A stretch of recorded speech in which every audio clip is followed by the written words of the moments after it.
Hello दोस्तों, आज हम बायोलॉजी के बहुत ही महत्वपूर्ण प्रश्न देखने वाले हैं जो एग्जाम में बार बार रिपीट किए जाते हैं। तो स्टार्ट करते हैं। आज का पहला प्रश्न है, मूलांकुर से विकसित होने वाले जड़ें क्या कहलाती हैं। पूछा गया है, मूलांकुर से विकसित होने वाली जड़ें क्या कहलाती है। इसका राइट आंसर है ऑप्शन ए, मूसला जड़ें, यानी कि मूलांकुर से मूसला जड़ें निकलती हैं। अगला प्रश्न है, श्वसन मूल मिलती है। पूछा गया है, श्वसन मूल किसमें मिलती है। इसका राइट आंसर है ऑप्शन ए, यानी कि श्वसन मूल जूसिया में मिलती है। अगला प्रश्न है, निम्नलिखित में से कौन सा एक जड़ नहीं है। पूछा गया है, कौन सा एक जड़ नहीं है। इसका राइट आंसर है ऑप्शन सी, आलू, यानी कि आलू एक जड़ नहीं होती क्योंकि आलू एक तना है। नेक्स्ट क्वेश्चन है, अब स्तंभ मूल पाई जाती है। पूछा गया है, अब स्तंभ मूल किसमें पाई जाती है। इसका राइट आंसर है ऑप्शन ए, गन्ने में, यानी कि अब स्तंभ मूल गन्ने में पाई जाती है। अगला प्रश्न है, जड़ें विकसित होती हैं। पूछा गया है, जड़ें किसमें विकसित होती है। इसका राइट आंसर है ऑप्शन डी, मूलांकुर से, यानी कि जड़ें मूलांकुर से विकसित होती हैं। अगला प्रश्न है, गाजर है एक, यानी कि गाजर एक जड़ है। अगला प्रश्न है, बरगद के पेड़ के तने से लटकने वाली मोटी जड़ें क्या कहलाती हैं। इसका राइट आंसर है ऑप्शन सी, स्तंभ मूल, यानी कि बरगद में जो मोटी मोटी जड़ें निकली रहती हैं उनको स्तंभ मूल कहते हैं। अगला प्रश्न है, पेड़ में निम्नलिखित में से कौन सा हमेशा रहता है।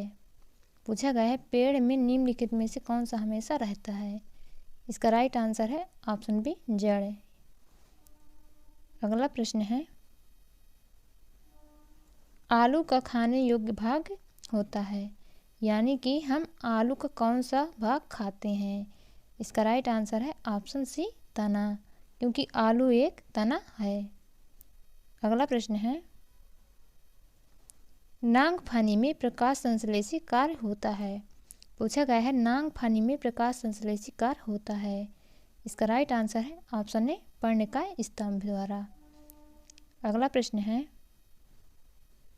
निम्नलिखित में से कौन एक तना है। पूछा गया है, कौन एक तना है। इसका राइट आंसर है आलू, क्योंकि आलू एक तना होती है। अगला प्रश्न है, आलू भूमिगत रूपांतरित तना होता है जिसे कहते हैं। इसका राइट आंसर है ऑप्शन डी, कंद। आलू को कंद कहते हैं। अगला प्रश्न है, हल्दी के पौधे का खाने योग्य हिस्सा कौन सा होता है। इसका राइट आंसर है ऑप्शन बी, प्रकंद, यानी कि हल्दी एक प्रकंद का रूप होती है। अगला प्रश्न है, अदरक क्या है। पूछा गया है, अदरक क्या है। इसका राइट आंसर है ऑप्शन ए, राइजोम। अदरक एक राइजोम होता है। अगला प्रश्न है, प्याज किसका परिवर्तित रूप है। पूछा गया है, प्याज किसका परिवर्तित रूप है। इसका राइट आंसर है ऑप्शन सी, तना, यानी कि प्याज एक तना होती है। अगला प्रश्न है, वे पौधे जिनमें कभी पुष्प नहीं बनते हैं क्या कहलाते हैं। पूछा गया है, जिनमें कभी पुष्प नहीं बनते हैं क्या कहलाते हैं। इसका राइट आंसर है ऑप्शन ए, क्रिप्टोगेम्स। अगला प्रश्न है, संसार का सबसे बड़ा पुष्प कौन सा होता है। पूछा गया है, संसार का सबसे बड़ा पुष्प कौन है। इसका राइट आंसर है ऑप्शन बी, रेफ्लेसिया। संसार का सबसे बड़ा पुष्प रेफ्लेसिया होता है। अगला प्रश्न है, जीवन चक्र की दृष्टि से पौधे का सबसे महत्वपूर्ण अंग कौन सा होता है। इसका राइट आंसर है ऑप्शन सी, पुष्प, यानी कि पौधे का सबसे महत्वपूर्ण अंग पुष्प होता है। अगला प्रश्न है, कौन एक जीवित जीवाश्म कहलाता है। पूछा गया है, कौन एक जीवित जीवाश्म कहलाता है। इसका राइट आंसर है ऑप्शन ए, जिंकगो। अगला प्रश्न है, दमा एवं खांसी के रोगों में काम आने वाली औषधि इफेड्रिन किससे प्राप्त की जाती है? इसका राइट आंसर है ऑप्शन डी, इफेड्रा से। अगला प्रश्न है, सामान्यतः अंकुरण के लिए किसकी आवश्यकता नहीं होती? पूछा गया है अंकुरण के लिए किसकी आवश्यकता नहीं होती? इसका राइट आंसर है ऑप्शन डी, प्रकाश, यानी कि प्रकाश की आवश्यकता नहीं होती है। अगला प्रश्न है, किस पौधे में बीज होता है लेकिन फल नहीं होता? पूछा गया है किस पौधे में बीज होता है लेकिन फल नहीं होता है? इसका राइट आंसर है ऑप्शन बी, साइकस, यानी कि साइकस में बीज तो होता है लेकिन फल नहीं होता है। अगला प्रश्न है, किस पौधे का फल भूमि के नीचे पाया जाता है? पूछा गया है किस पौधे का फल भूमि के नीचे पाया जाता है? इसका राइट आंसर है ऑप्शन सी, मूंगफली। अगला प्रश्न है, नारियल का खाने योग्य भाग होता है? पूछा गया है नारियल का कौन सा भाग खाया जाता है? इसका राइट आंसर है ऑप्शन ए, भ्रूणपोष, यानी कि हम नारियल का भ्रूणपोष भाग खाते हैं। अगला प्रश्न है,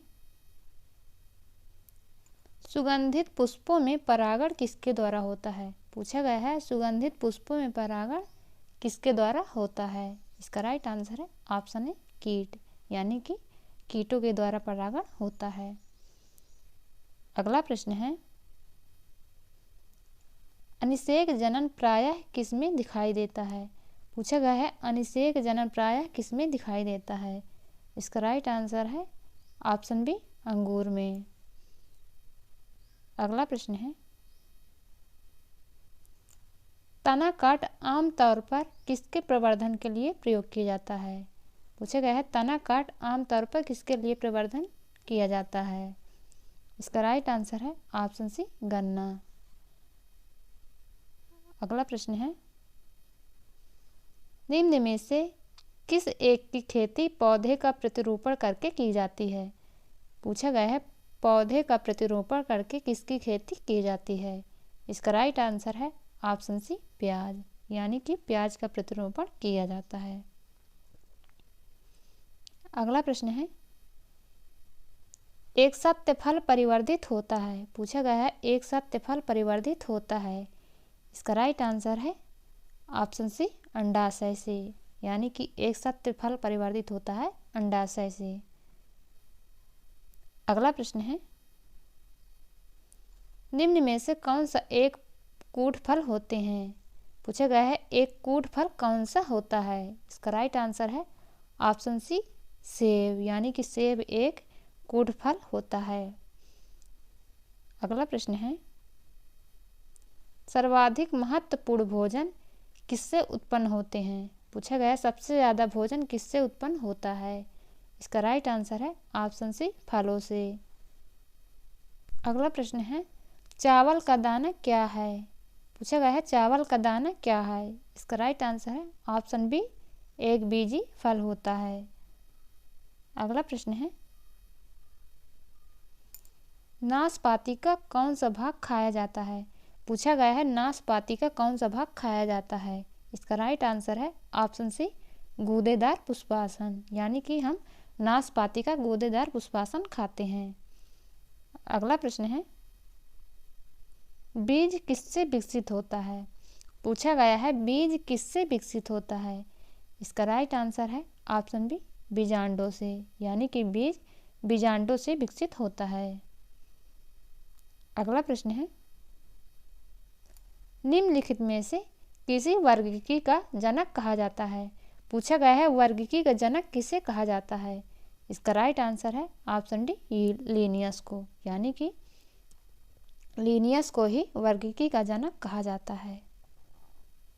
अगला प्रश्न है, वर्गीकी की आधारी इकाई क्या है? पूछा गया है वर्गीकी की आधारी इकाई क्या है? इसका राइट आंसर है ऑप्शन बी, स्पीसीज, यानी कि वर्गीकी की आधारी इकाई स्पीसीज होती है।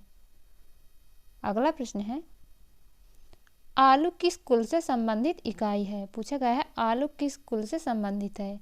इसका राइट आंसर है ऑप्शन सी, सोलेनेसी, यानी कि आलू सोनेलेसी से संबंधित है। अगला प्रश्न है, कपास किस कुल से संबंधित इकाई है? पूछा गया है कपास किस कुल से संबंधित होता है? इसका राइट आंसर है ऑप्शन ए मालवेसी। अगला प्रश्न है, बैगन किस कुल का पौधा है? पूछा गया है बैगन किस कुल का पौधा है? इसका राइट आंसर है ऑप्शन ए सोलेनेसी, यानी कि बैगन एक सोलेनेसी कुल का पौधा है। अगला प्रश्न है, आम का वानस्पतिक नाम क्या है? पूछा गया है आम का वानस्पतिक नाम क्या है? इसका राइट आंसर है ऑप्शन बी मैंजीफेरा इंडिका, यानी कि आम का वानस्पतिक नाम मैंजीफेरा इंडिका है। अगला प्रश्न है, दलहन पौधे संबंधित है? पूछा गया दलहन पौधे किससे संबंधित है? इसका राइट आंसर है ऑप्शन सी लेग्यूमिनेसी से। अगला प्रश्न है, चाय के पौधे का वानस्पतिक नाम क्या है? पूछा गया है चाय का वानस्पतिक नाम क्या होता है? इसका राइट आंसर है ऑप्शन बी थिया साइनेंसिस। अगला प्रश्न है, मटर पौधा क्या है? पूछा गया है मटर पौधा क्या है? इसका राइट आंसर है ऑप्शन बी साग, यानी कि ये मटर पौधा एक साग होता है। अगला प्रश्न है, लौंग होता है एक, यानी कि लौंग क्या होता है? इसका राइट आंसर है ऑप्शन ए शुष्क पुष्प कलिका, यानी कि लौंग एक शुष्क पुष्प कलिका होती है। अगला प्रश्न है, फूल गोभी के पौधे का कौन सा भाग खाया जाता है? पूछा गया है फूल गोभी के पौधे का कौन सा भाग खाया जाता है? इसका राइट आंसर है ऑप्शन ए पुष्पक्रम। अगला प्रश्न है, निम्न में से कौन सा एक मानव निर्मित धान्य है? पूछा गया है निम्न में से कौन सा एक मानव निर्मित धान्य है? इसका राइट आंसर है ऑप्शन बी ट्रिटिकेल। अगला प्रश्न है, विटामिन सी का सबसे अच्छा स्रोत है? पूछा गया है विटामिन सी का सबसे अच्छा स्रोत क्या होता है? इसका राइट आंसर है ऑप्शन डी आंवला। अगला प्रश्न है, तंबाकू की पत्तियों में होता है? पूछा गया है तंबाकू की पत्तियों में क्या होता है? इसका राइट आंसर है ऑप्शन ए निकोटिन, यानी कि तंबाकू की पत्तियों में निकोटिन होता है। तो दोस्तों इस वीडियो में बस इतने ही क्वेश्चन लिए गए हैं। आप लोगों को वीडियो कैसी लगी कमेंट करके ज़रूर बताएं।